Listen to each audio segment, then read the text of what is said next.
I'm on the run, guys. I kidnapped somebody. I got it in the back of my trunk. Said the FBI to come find me. I'm in Dubai. I'm running. I'm running. All right, so everybody know Cory is quote unquote. Well, ain't no quote unquote at this point. He's on the run from the police and the feds because he allegedly kidnapped 2 white girls, pretty much. So Cory, he's been trolling FBI, Houston Police Department, just everybody, the whole entire internet. But you could tell that Cory low-key scared because every time he get a chance, he wants to explain himself more. He initially say he'll kidnap his kids before he kidnap 2 white girls. He say he's turning himself in. He on his way back to the States. He said he was arrested. Somehow this fake mugshot picture starts surfacing around. So everybody making stories that. Now Cory decide he's gonna come straight out and tell exactly what happened the night of the incident, and saying that the story got some half truths and half false. Y'all comment down in the comment section below what y'all think really going on with Cory. Is he scared? Is he gonna turn himself in? Or is he trolling and gonna wait for him to come get him? Let me know what you think about it in the comments down below. I'm turning myself in, man. I got a one-off on my wrist for they say I kidnapped 2 girls. Listen, they say I kidnapped 2 girls that was sent by a guy named Nada, if I'm not mistaken. I know this guy first. I sat next to him. I was actually bowling with this guy. He was coming to the bowling alley the night I was at the bowling alley. I got a call saying he was coming to the bowling alley. And he was coming to try to press me about something. Because they're trying to tie up my ex-wife manager car getting set on fire. They trying to say that I did it, which I don't have nothing to do with this at all. But it's understandable though. It's understandable we're gonna frame Cory SSG. The girl tried to set me up. The girl named Ava was in the car, tried to tell me how to go to my house. Cause she said, let's go to your house, we can have some fun at your house. But she didn't know that I could go to my house 2 different ways, actually 3 different ways. And as I was heading to my house, not even knowing these girls trying to set me up, the girl gonna tell me, oh, you going the wrong way to your house. I'm like, nah, I'm going the right way. We're good, we're going the right way. She's trying to convince me how to go to my house. I'm like, nah, I know where I'm going. So, red flag right there. So I'm driving, going to my house, towards my house. They acted very weird. So the girl tell me, oh, let me play a song on your phone. Let me play a song. So I get her my phone and let her play a song. She put on some type of gospel song, so I looked at it. But my spirit said, Cory, check your messages real quick. She went to her messages and shared my location with her phone. I say, oh no, we ain't doing that right there. I said, no, we ain't sharing the location. I said, no, they don't know that I'm aware of what's going on, but I never told them that I know what's going on. I'm just playing dumb the whole time. Chris, wake up, Chris. I need you to report this. I'm trying to talk to y'all real quick. Christopher Sales. Wake up, Christopher Sales. Ava shared my location to her phone, y'all, in the message. I instantly unshared that, turned the location on. You tripping, baby? What you got going on? They say I kidnapped them because this is a part of the story that y'all don't know.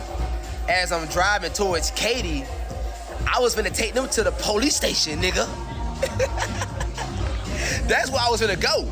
Cause I'm like, I know something going on, something right. So in order for me to be safe, let me take them to the police station, drop them off at the police station 100%. As I get close to the police station in Katy, I see a car on the side of the road, their emergency lights on, driving. They don't know what's going on. They don't know I'm peeping everything. I see a car on the side of the road with emergency lights on. Right by the exit, then I'm gonna get ready to get off. So I didn't even get off the exit, I just kept going. All of a sudden, I'm watching this car, the car get on the highway, get behind me. What's the coincidence? A car on the side of the road, their emergency lights on, and as soon as I pass by, they get behind me. So yes, I did pick up my speed. It was a little truth, but a lot of lies inside that document. So yes, I did pick up my speed. They never said put us out, let us out. Kidnapping is when you take somebody, you know what I'm saying, without their acknowledgement, and you holding them hostage. I never had nobody hostage. Then I put them out my car. I got away from the car that was behind me. Matter of fact, let me tell y'all something. It was 2 more cars on the road with their emergency lights on waiting on me to come past, but I flew past them. All right? Then I turned and got off the exit, turned my lights off, and threw the niggas whoever was behind me, I threw them off. I turned my lights off, bam, hopped off the exit, got back on the interstate, going the opposite direction, going back towards Houston.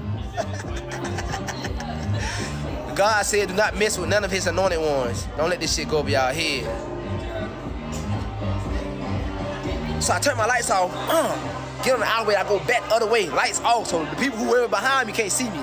I pulled on the side of the road, told them to get out my car.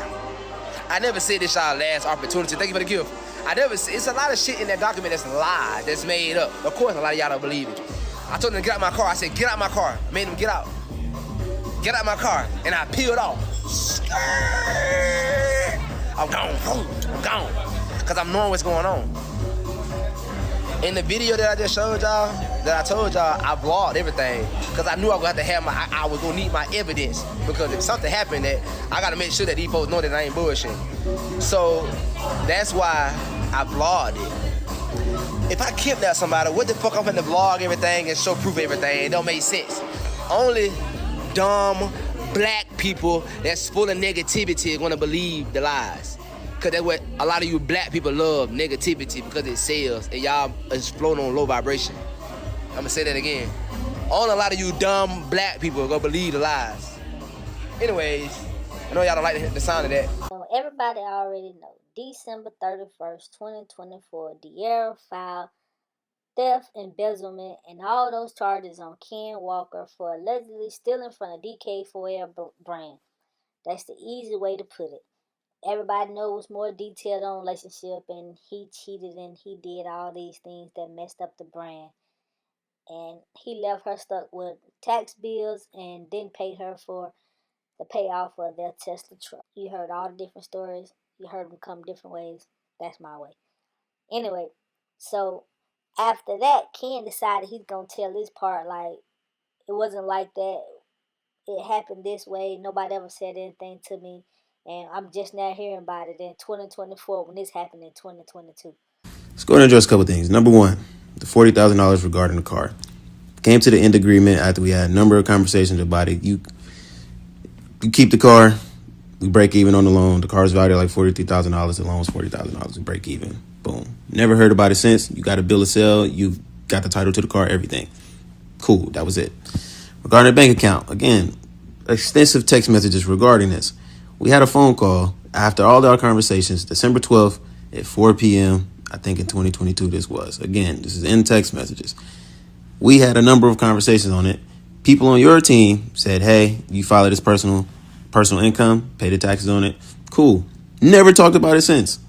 Everything else, Snapchat, the YouTube videos, whatever. It's like, I thought we moved past this years ago. Well, y'all already know her mother love her son. She ain't gonna let y'all get away with talking about Ken in any kind of way, because of course De'Ara fans are different, more aggressive, and they're probably upset with Ken for a lot of reasons more than just what she just came out with. So Ken mama decides she's gonna speak out not only on the lawsuit but the relationship of De'Ara and Ken.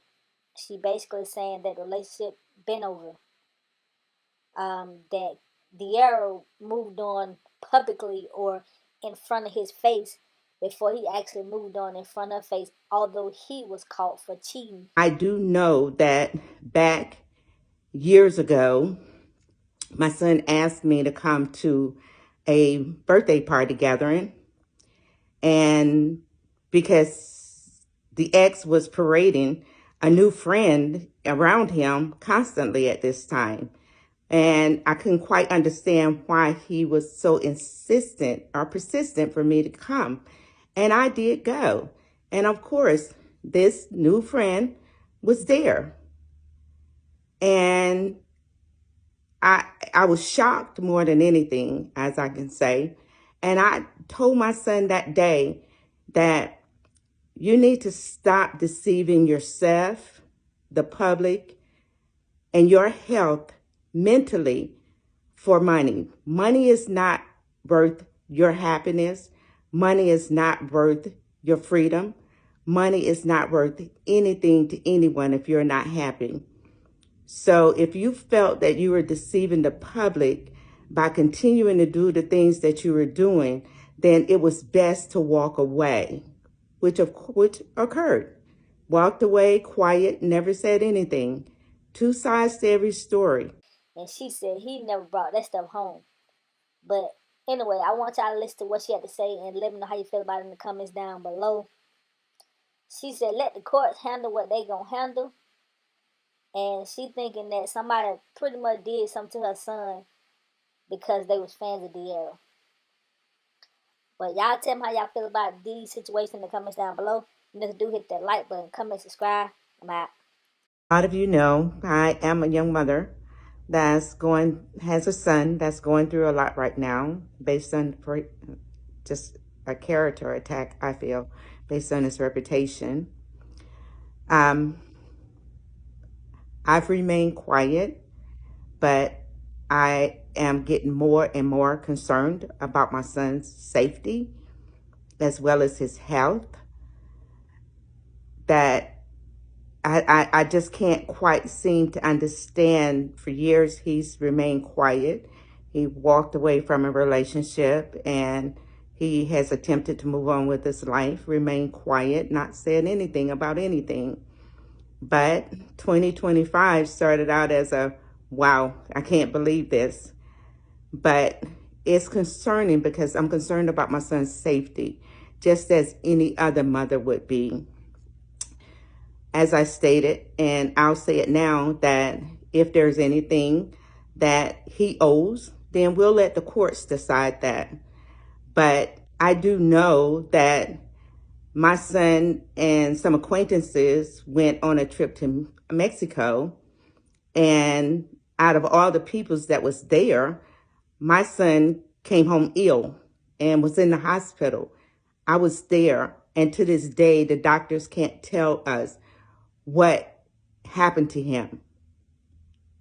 And I'm concerned about the derangement of excess fans. The fans will take things to another level. As I always know that there's two sides to every story. There is no side that I am taking in this. As I say, we'll let the courts decide if anything is owed. Two sides to every story. So if you can parade your new friend and to the house that you and my son was living in, or the car that you was driving, he never brought anything to the house. That's what I don't understand. He's been labeled a cheater. Now he's a thief. Come on. Anyone who truly knows my son knows that that's not his character. And I just want the courts to decide, because there are two sides to every story. There's a lot of behind the scenes, behind closed doors, that a lot of people, including myself, don't know what truly happened. All I can speak on is what I saw. And I do know I saw this woman parading in front of my son prior to him getting out of that situation. But now that he's attempted to move on with his life and be happy, now the obsession, you just keep coming after him. Why? Why do you feel that you can only succeed by diminishing someone else's character? So, as I stated before, my concern is my son's health and my son's safety. I know that he left here and went to Mexico and was fine and had to get an early flight back from Mexico. And I sat at the hospital with my son and watched him endure all this mysterious illness.